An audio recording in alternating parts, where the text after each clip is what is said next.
dengan seizin Tuhan Yang Maha Esa, ternyata di paru-paru kita ada bahan tertentu berupa cairan kimia yang bisa memisahkan sesuatu dengan yang lainnya, begitu ya.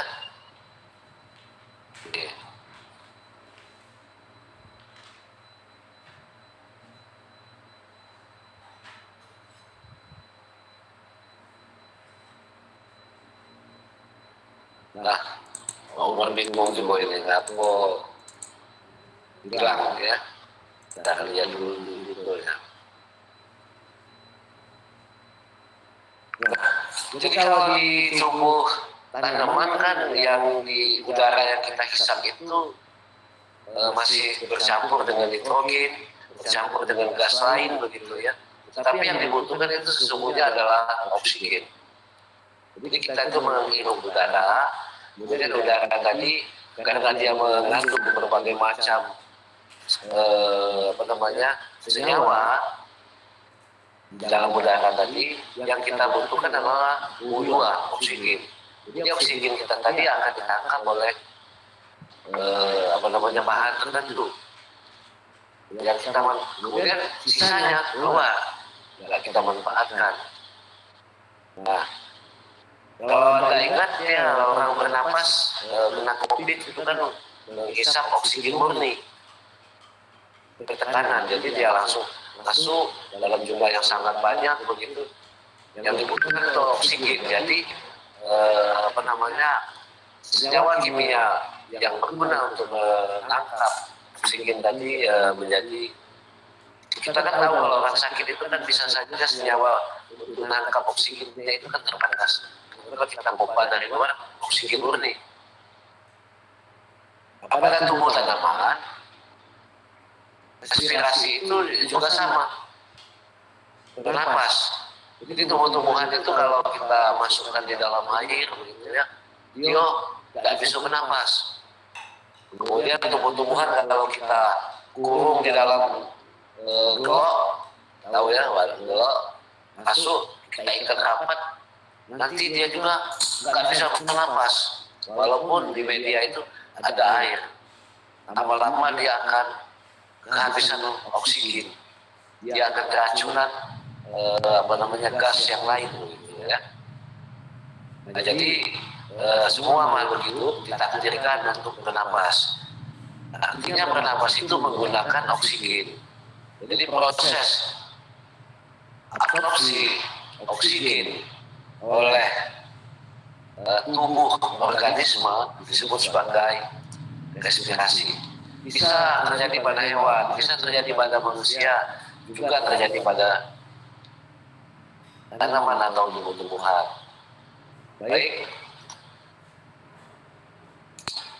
Nah, oke.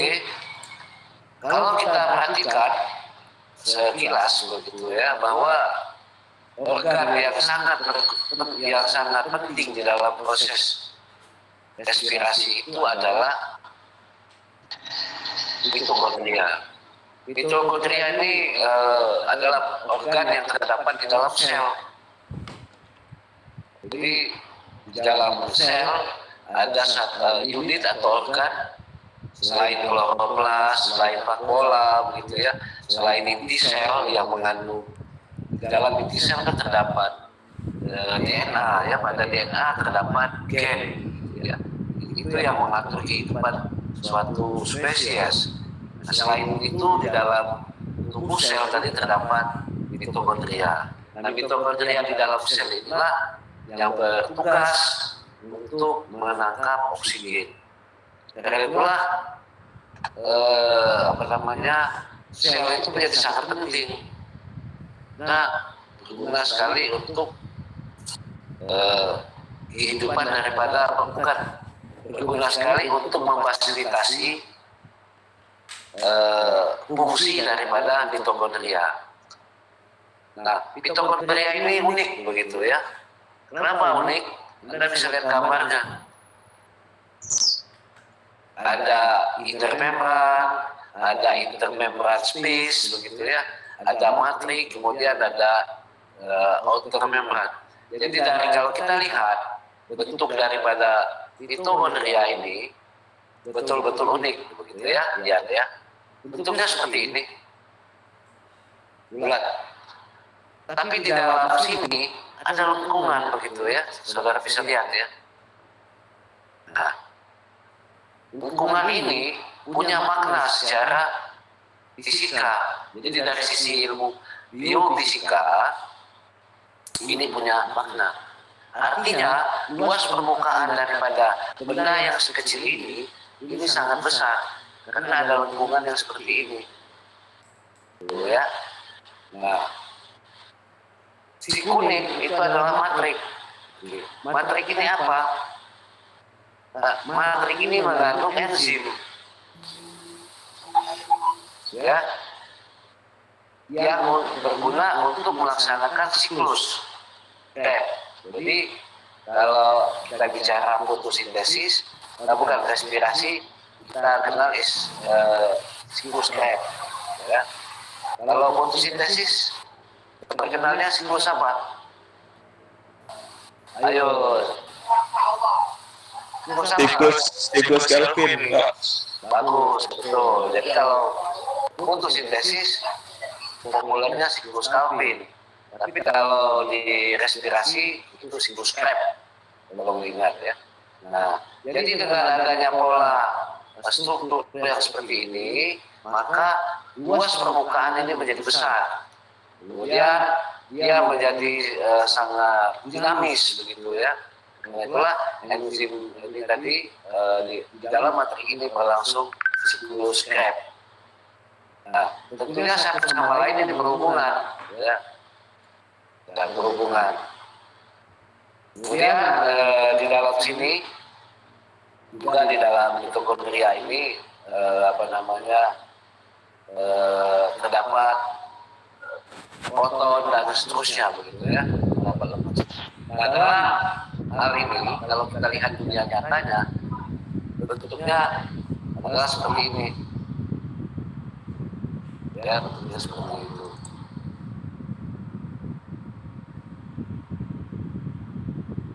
Nah, kita tahu bahwa proses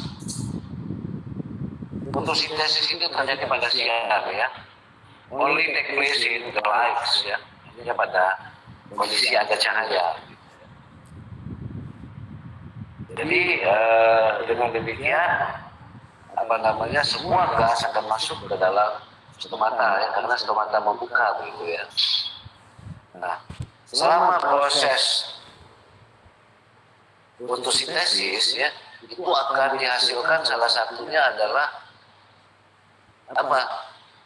Fotosintesis itu kan CO2, betul ya? CO2 plus H2O ya. Jadi C6H12O6. Oke. Plus O2. Jadi selama proses fotosintesis yang berlangsung di dalam sel tubuh tanaman, jadi karena di dalam sel tunggal itu, misalnya sel daun, pada sel daun itu salah satu sel daun ada mitokondria kan, ada sel kloroplas, berdekatan ini. Nah, si kloroplas ini kan melaksanakan fotosintesis, melaksanakan siklus Kelvin, oke, ya. Kemudian dia menghasilkan oksigen. Nah, oksigen yang dihasilkan dari proses fotosintesis ini tentunya berada di dalam sel kan, sel yang sama dengan mitokondria. Jadi akibatnya larutan daripada oksigen di dalam cairan sel yang sama tadi tinggi begitu ya. Jadi oksigennya banyak. Nah, oksigen ini tentunya akan digunakan untuk proses respirasi begitu ya. Nah, kemudian dalam waktu yang bersamaan, pada waktu yang bersamaan, oksigen tadi akan digunakan sebagai bahan untuk melaksanakan respirasi oleh mitokondria. pada malam hari fotosintesis kan stop, karena tidak ada cahaya kan. Kalau tidak ada cahaya, artinya fotosistem 1, fotosistem 2 atau fase terang daripada fotosintesis tidak jalan, ya, tidak jalan. Nah, kalau tidak jalan, yang berjalan di dalam sel tadi adalah proses respirasi. Kenapa? Karena tanaman harus terus tumbuh, bergerak. Banyak sekali sel-sel itu akan tumbuh dan berkembang pada malam hari. Ya. Nah, sama dengan kita tidak makan selama puasa kan, tidak minum kan. Oke. Artinya kita tidak ada proses pembentukan senyawa pada siang hari selama puasa. Oke. Metabolisme masih jalan. Apa metabolisme kita? Respirasi. Karena itulah kalau bulan puasa Pak Umar jadi kurus. Aktivitas masih penuh ya, aktivitasnya penuh, malah lebih intensif lagi aktivitas selama bulan Ramadan ya. Di sisi lain asupan kita terbatas. Respirasi di tubuh tanaman selama malam hari masih jalan. Kalau respirasi berhenti, apa yang akan terjadi? Kematian. Kenapa? Ya maaf, saya ngomong mungkin agak kurang sopan, kurang lancang gitu ya. Kenapa orang yang meninggal itu dingin tubuhnya? Atau kucing aja lah, kucing mati, ya dingin seluruh tubuh kucing. Karena seluruh sel pada tubuh kucing tidak melaksanakan lagi respirasi. Akibatnya apa? Tidak ada lagi panas yang dilepas. Yang menyebabkan tubuh kita menjadi panas itu karena produk daripada respirasi. Jadi substrat plus oksigen akan menjadi gula sederhana, ya, gampangnya gula sederhana plus energi dan panas. Panas inilah yang dihasilkan panas tubuh baik tanaman maupun hewan itu berasal dari proses respirasi. Jadi kalau mati tubuh kucing dingin karena tidak ada respirasi. Karena itulah respirasi itu tidak boleh berhenti, respirasi itu. Karena itulah kalau orang sakit dikasih oksigen terus. Sebab kalau dia diputus oksigen nanti berbahaya. Ya, paham? Nah, kalau tanaman kan relatif suhunya nggak beda dengan suhu kucing gitu ya. Gitu. Oke. Nah, jadi ini sudah saya jelaskan sekilas begitu ya tentang proses awal respirasi begitu ya. Ini saya gambarnya ini kurang jelas, nanti Pak Umar kasihkan di tautan saja begitu ya. Ini adalah gambar yang menjelaskan tentang bagaimana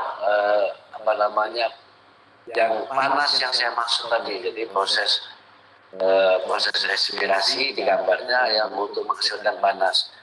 Nah, kalau tanaman tidak, suhu tubuh tanaman turun begitu ya, maka tentunya itu berbahaya bagi kelangsungan.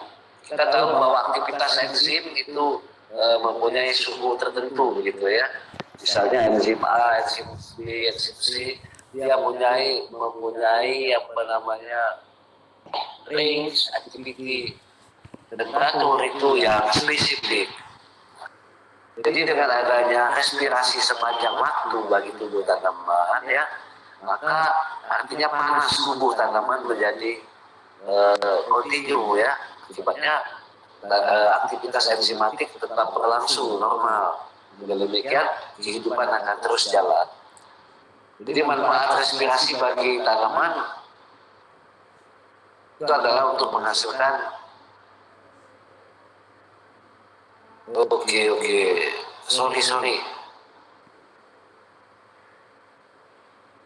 sorry ini salah maksud Pak Umar manfaat fotosintesis ya, untuk menghasilkan oksigen dia ya, untuk menghasilkan oksigen.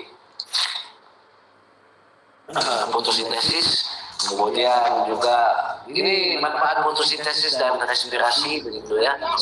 Ini manfaat fotosintesis dan respirasi yang sekaligus. Kita tahu bahwa fotosintesis dan respirasi itu berjalan pada siang hari bersamaan, tapi pada malam hari hanya respirasi gitu ya. Pada tanaman tertentu. Beda dengan tanaman, nanti sudah belajar dengan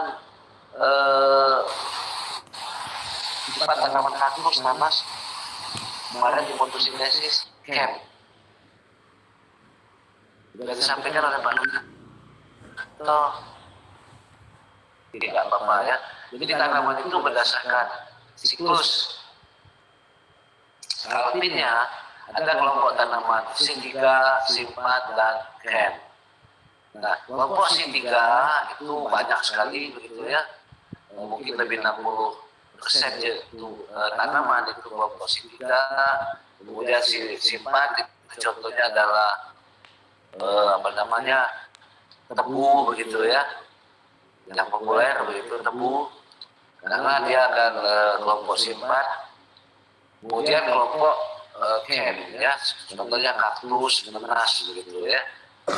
Nah, untuk kelompok CAN ya, metabolic CAN, dia akan melaksanakan tentunya pembentukan senyawa pada malam hari begitu ya. Pada siang hari dia hanya menangkap, kemudian membentuk gula pada saat malam hari. Dalam proses tersebut tentunya respirasinya juga unik begitu ya, tidak sesinggung karena waktu kita terbatas. Jadi pada siang hari, saya ulangi lagi kembali ke topik kita, respirasi dan fotosintesis berlangsung secara bersamaan, tentunya akan menghasilkan oksigen yang berlebih. Kemudian adanya uap air ya. Nah, dua hal inilah yang menyebabkan kenapa orang merasakan sejuk, lego bernapas di bawah pohon rindang pada siang hari. Karena di sekitar iklim mikro pohon yang besar tadi banyak sekali dilepaskan uap air begitu ya, dari kemudian oksigen.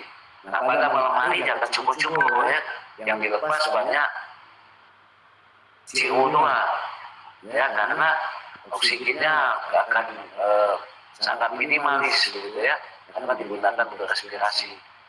Kemudian yang unik lagi dari proses fotosintesis dan respirasi yang berjalan bersamaan ini dapat membutuhkan udara, gitu ya. Baik. Nah, dalam proses respirasi ini ada 3 proses penting, begitu ya. Tolong diingat. Pertama glikolisis, kemudian yang kedua siklus F, ketiga adalah transport elektron, begitu. Ini juga nggak muncul semua ya, sorry. Saya nggak tahu, nggak bisa baca. Jadi Pak Umar kirim saja lewat WA ke terus saya bikin di tautannya aja ya, tautan kelas ya, penelitian dan download aja ya.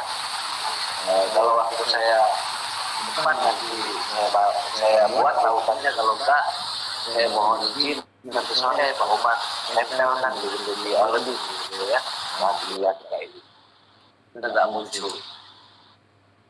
Nah, ternyata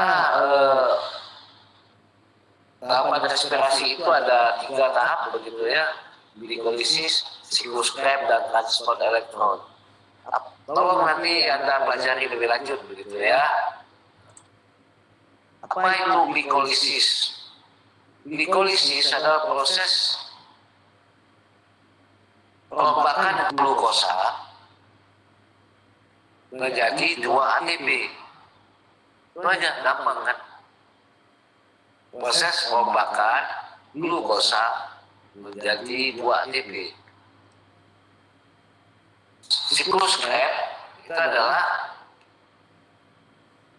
proses perombakan asetil-CoA gitu ya, yang dimediasi oleh oksigen menjadi ATP dan NADH2, FADH2 gitu ya. Kemudian Transport elektron adalah proses pembentukan ATP dari FAD dan NADH2 gitu ya. Gampangnya. Jadi glikolisis, siklus Krebs, transport elektron itu bekerja secara simultan, berhubungan satu sama lain. Glikolisis, siklus Krebs, kemudian dengan transport elektron.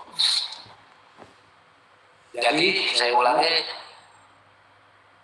respirasi adalah proses pengobatan bahan organik atau substran organik atau senyawa gula yaitu C6H12O6 dengan menggunakan atau dimediasi oleh O2 menjadi CO2 kemudian H2O dan energi gitu ya. Nah, kalau itu membakar senyawa gula atau glukosa, artinya hasil akhir adalah energi. Energinya dalam bentuk apa? Dalam bentuk ATP. ATP adalah energi begitu ya. Jadi jumlah ATP yang dihasilkan dari pembakaran satu molekul glukos itu banyak ya. Sampai 2 tambah 2, 4, 4 tambah 3, 2, 36 ATP. Jadi C6H12 kalau dirobak jadi siklus dan transport elektron akhirnya menjadi 30 plus 1 molekul CO2 plus 1 molekul H2O. Jadi ringkasnya seperti itu gitu ya. Benarnya. Nah, ini kita lihat lagi, mudah-mudahan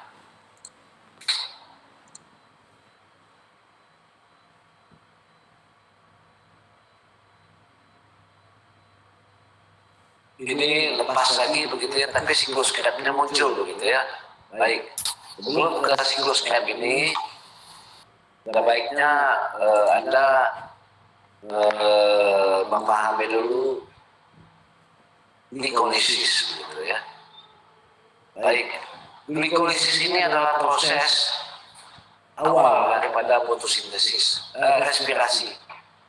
Seperti yang saya jelaskan tadi, dia berubah glukosa menjadi ATP. Produk akhirnya ATP, 2 ATP ya. Jadi satu molekul glukos dari proses